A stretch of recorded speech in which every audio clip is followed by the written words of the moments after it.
Vai kāds šeit saprot, kas notiek ar Rīgu?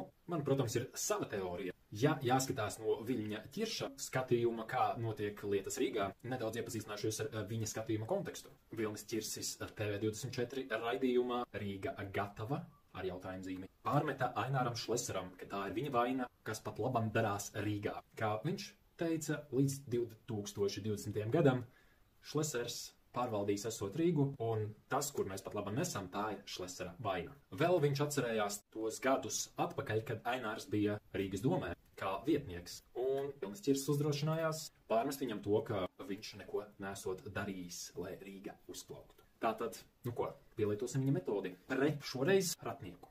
Ratnieks ir Viļņa Ķirša vietnieks Rīgas domē. Visu šo laiku Ratnieks ir bijis Rīgas domē. Un tad ir jautājums, ko tad viņš ir izdarījis? Kas ir mainījies un kas Rīgā ir uzlabots ar viņa darbu? Jautājums ir, protams, tīri retorisks, jo tādu darbu viņam nav. Un neko viņš Rīgā nav izmainījis un nekādu labumu rīdziniekiem nav nesis. Vai tas būtu labākais kandidāts, par ko balsot Rīgas domas vēlēšanās? Atbilde ir acīm redzama.